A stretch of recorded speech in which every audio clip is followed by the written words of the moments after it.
everyone, this is Bernadine Pond. The video that you are watching today is a series of body workout. First, you need to wear appropriate and proper attire in working out, just like shoes and clothes that makes you comfortable working out. Second, you need to prepare your body for the workout. It should be started with a warm up and stretching to avoid unnecessary accidents, just like sprains and pain of the whole body afterwards. From the head to foot, you need to stretch every parts of your body. The purpose of warm up and stretching is to waking up your muscles, joints, and ligaments to work accordingly, and in order to be ready for the series of activity that are going to happen.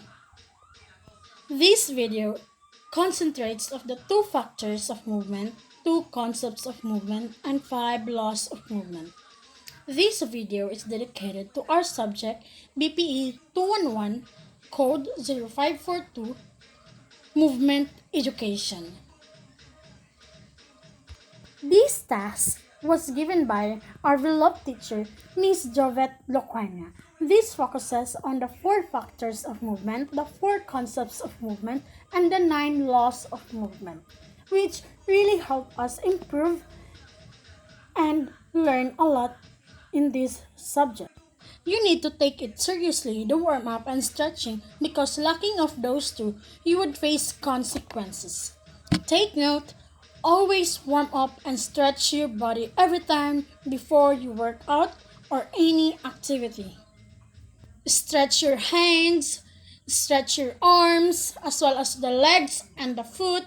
Stretch your whole body parts as well as the muscle, the ligaments and joints, move it and warm up.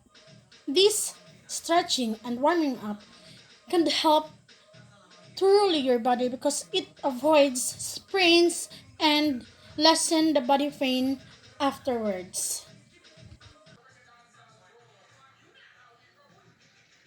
This is a yoga pose which targets the lumbar spine, your abdominals, your cervical spine, as well as the anterior neck muscles.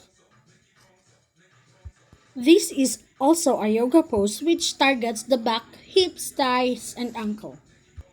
The benefits of these poses, it can relieve back pain. It brings total relaxation, stretches the lower back and shoulders, open the hips, and even helps fight insomnia. The factors of movement that are being used is flow. The combination of the body movements are smooth and simple, and to perform movements within a restricted time or space.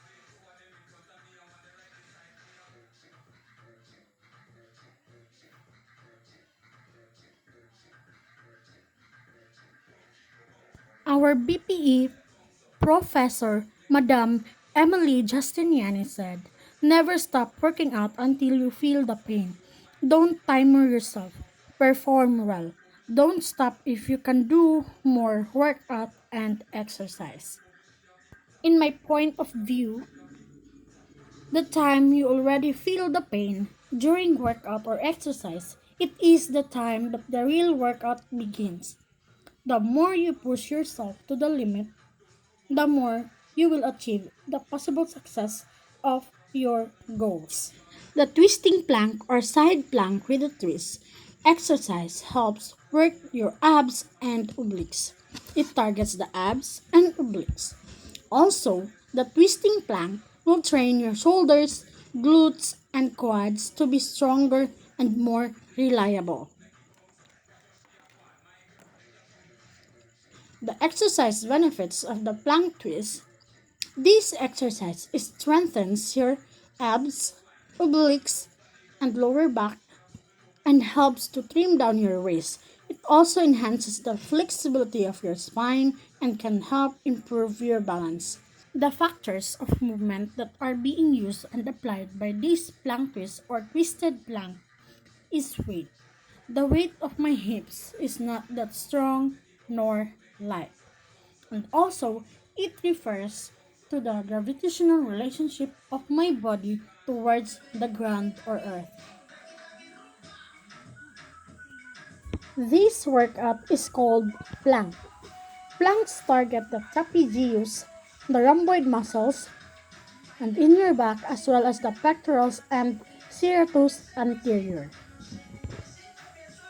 The plank is extremely effective isometric exercise that primarily targets the muscles in your back and abdominals. When performed properly, a plank will also target secondary muscles in your shoulders, chest, as well as the quads and glutes. Doing plank would literally burn the belly fat. When doing the plank workout, you need to have the momentum because it is very important.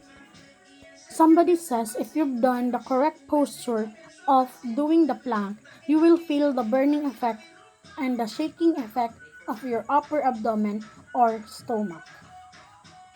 So I had experienced the burning effect and the shaking effect of my upper abdomen or stomach.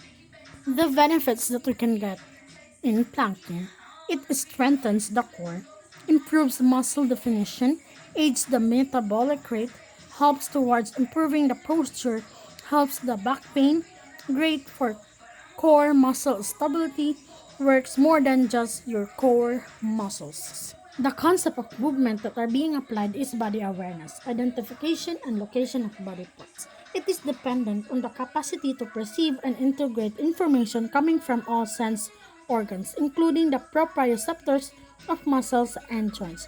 The term body awareness is applied as an overall concept to the awareness between body and mind.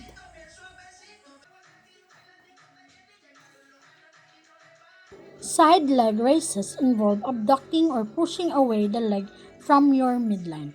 It is a great and simple way to build strength because it targets the thigh, the hip abductors, which includes the gluteus, medius, and minimus. You can do it lying down or standing using just your body weight. This makes it easy to sneak in a few reps pretty much anywhere. Side leg raises targets this multiple muscle, which leads to several benefits such as improved muscle endurance, better body stabilization, better range of motion in the hips, and use of muscles that aren't usually active in periods of time. Also, it reduces belly fat in the side part of our stomach. It also makes the hips bigger. The concept of movement that are being used is the quality of movement because as you can see in the video, it has the balance, timing, force, and flow, which is very useful in the side leg races. Qualities of movement are being applied in side leg races because it is sustained, percussive, suspended, swinging, and collapsing. Movement qualities are considered as a part of element with force or energy. Make the movement slow, controlled, and rather stiff.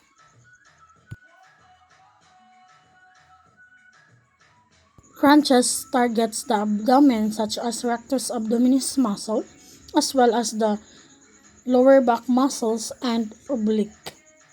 Benefits that we can get: crunches help you build muscle, strengthens your core which includes the lower back muscles and oblique. The laws of movement that are being applied in crunches is form. Because crunches has a visible and desired shape, it has to have a good form to perform it.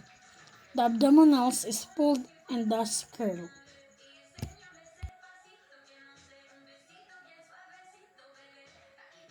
The bridges isolates and targets your gluteus, muscles, and hamstrings. Targets the butt or back of the thigh. When done correctly, the move can also enhance core stability by targeting your abdominal muscles and as well as the muscle of your lower back and hip. The benefits that we can get in doing bridges: it will boost our flexibility, reduce knee and back pain, boost your booty or bum, strengthen the core, including the abs, whittle your waistline, including your obliques, improve balance, relieve back pain, improve posture. The laws of motion that are being applied on the bridges is using force. Force is strength or energy as an attribute of physical action or movement. The bridges exercise or workout has applied a force because bridges makes lift using the butt or pelvic of the floor until the body form one straight line from chin to knee resting on your shoulder. This bridge stretches the stabilizers of the posterior chain, including your hip abductors, gluteus maximus, and hamstrings. As an antagonist stabilizers from the bridge move, the rectus abdominis, obliques, and quadriceps get a workout as they maintain stability as a form of force.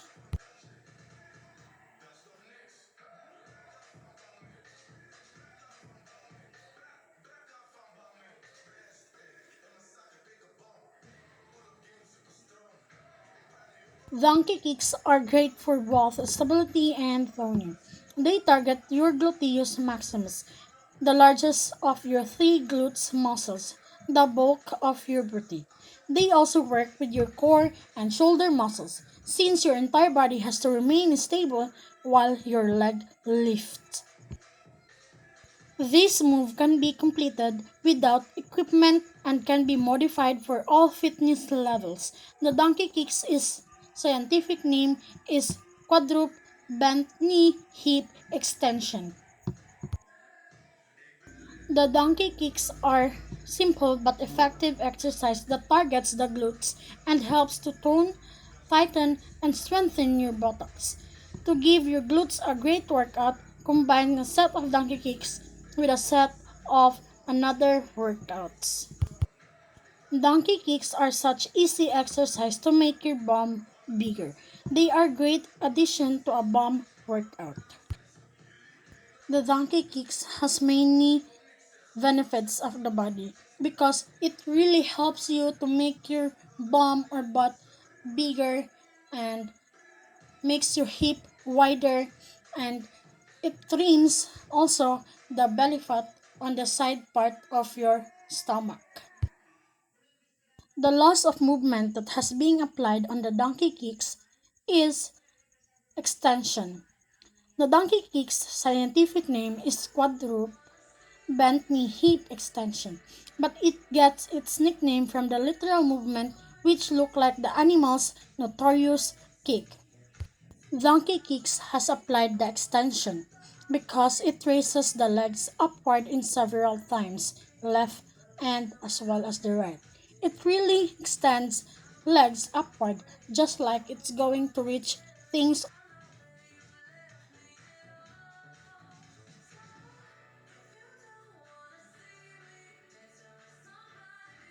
The fire hydrants target the outer glutes, core, and hips. This is a great exercise to tone and firm your butt and thigh. Strengthen the hips and also tighten your core. Moreover, the fire hydrant is an excellent exercise for strengthening your gluteus maximus. Some variations also work the abdominal muscles, toning and strengthening your core.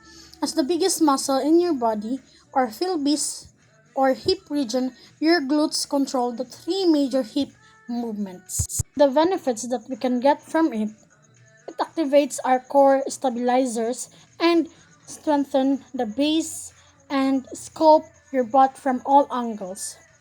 It allows us to move in three dimensions, which most people don't commonly do. This translates to better hip mobility and flexibility, so you'll be able to perform more complex movement in this position.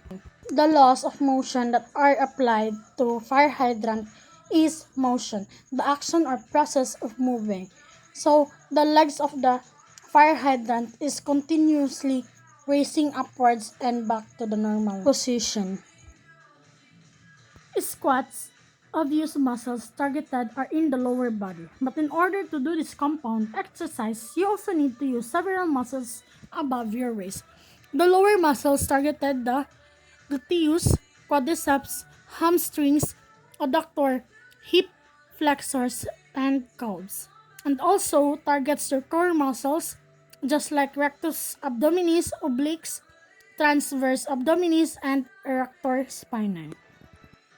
The benefits that we are going to have in doing squat: it will strengthen our core, reduces the risk of injury, crushes calories, strengthens the muscle of our lower body, boosts athletic ability and strength. Variety helps with motivation and can be done anywhere. These squats make your butt bigger, help to build your leg muscles, and makes you lose weight. The laws of movement that are being used is direction, a course along which something were to move, and the direction is up or down. Thank you for watching.